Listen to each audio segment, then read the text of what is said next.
The bistro that beckoned. Marrow's End Bistro sat on the edge of Cold Haven, a crumbling relic of a town forgotten by time, its neon sign flickering like a dying pulse. Locals whispered of its past, a greasy diner in the 1950s where a cook vanished after a fire, his screams heard in the walls long after. Yelp reviews called it haunted, with tales of plates moving and a sour stench no cleaning could erase. As a YouTuber chasing horror content, I saw it as my next big hit, a chance to film a viral video and debunk the myths. I booked a late-night reservation, arriving as the moon hung low, my camera rolling, my flashlight catching the grime on the bistro's windows. The air was thick with grease and something metallic, and a faint scratching echoed from inside, like nails on wood. I pushed open the door, and the darkness swallowed me, the sign buzzing louder, as if welcoming me. The table that waited.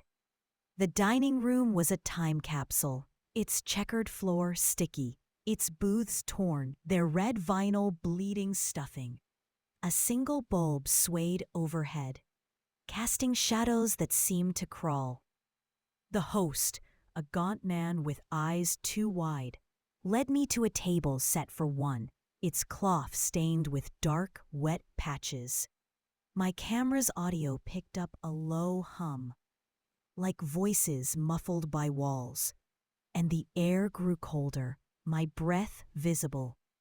I narrated, trying to sound brave. But the menu was wrong, handwritten, listing dishes like cook's regret and last bite. The ink smudged as if wet.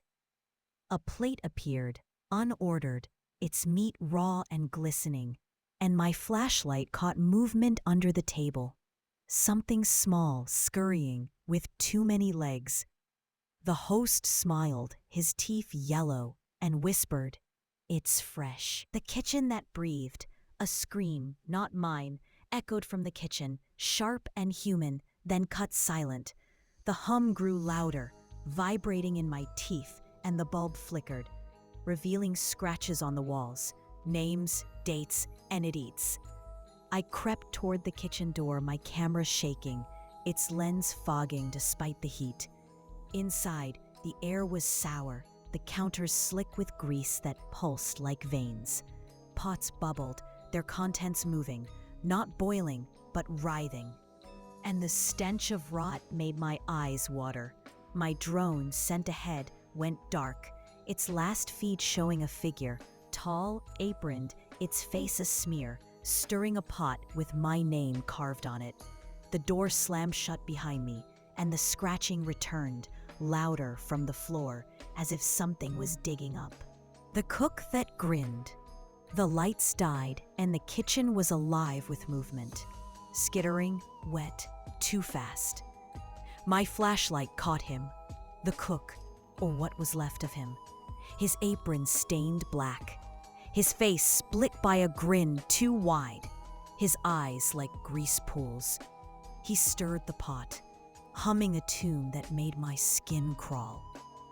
And the scratching became a chorus, claws tapping in rhythm. My camera cracked, its screen showing my face, not his, grinning back. The cook pointed, and the floor split, revealing a hole, not dirt, but flesh, pulsing, hungry, filled with shapes. Rats, but wrong. Their tails braided, their eyes human. My arm burned. The guests that stayed. I burst into the dining room, but it wasn't empty anymore. Figures sat in every booth, their faces shadowed, their plates piled with raw, moving meat. They ate, their mouths stretching, their teeth grinding, and the hum was their voices, chanting my name. The host reappeared, his smile wider, his hands dripping black grease. My phone's audio was recording, capturing not my gasps, but their chewing, wet and endless, layered with the cook's hum. the figures turned.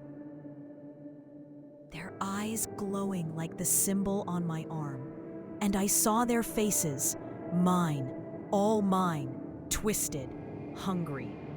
The hole from the kitchen followed, its flesh spreading across the floor, and the guests stood, their chairs scraping, reaching for me with hands that weren't hands but claws, braided like the rats' tails.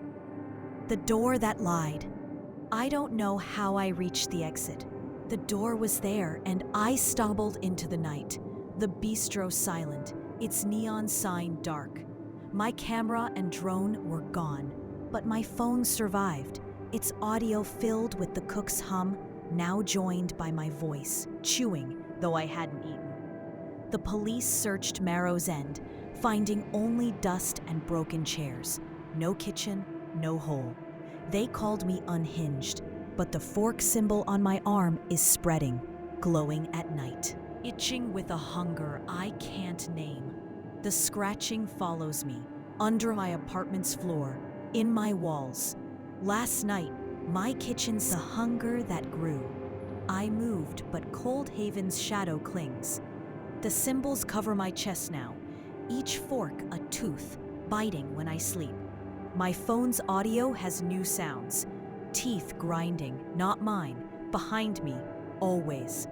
My mirror's fog, showing not my face, but theirs, the guests, their mouths chewing, their eyes my own.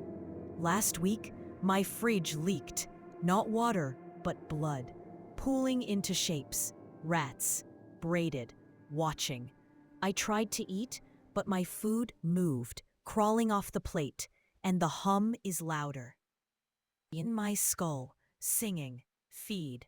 I dream of the bistro, its hole waiting, its flesh my own, and wake with grease on my hands, though I've touched nothing. The hunger isn't mine, but it's growing, and it knows my name. The feast that followed. The scratching is under my bed now, and the grease is in my walls, seeping, forming words. Come back. My burns sing, and when I trace them, I see the bistro, the cook, the hole, all waiting. Last night, my door opened, and footprints, small, clawed, wet, led to my kitchen, where a plate sat unasked, its meat raw, moving, humming. My phone's audio is my voice now, not speaking, but eating, chewing, laughing. I tried to leave, but the roads loop, Cold Haven always ahead. The bistro's sign flickering again. The hunger is in my blood, and my skin splits, the symbols carving themselves deeper. Something watches from my ceiling, its eyes like grease, its claws tapping, and I know it's not alone. I'm recording this now, my voice breaking because the bistro is here. My apartment is the dining room, its walls pulsing, its floor the hole, flesh and hunger swallowing the light. The guests are in my mirrors, my windows, my skin, their mouths my mouth, chewing. The cook stands at my door, his grin wider, his apron dripping, and the rats are everywhere, their tails braided, their eyes mine. The symbols are me now, my body a map, and the hum is my heartbeat singing. Eat. The hole is climbing, its breath my own, and something older waits inside. Not the cook, not the guests, but the feast itself. Endless, alive. Marrow's End didn't trap me, it fed me, and tonight, I am its last bite.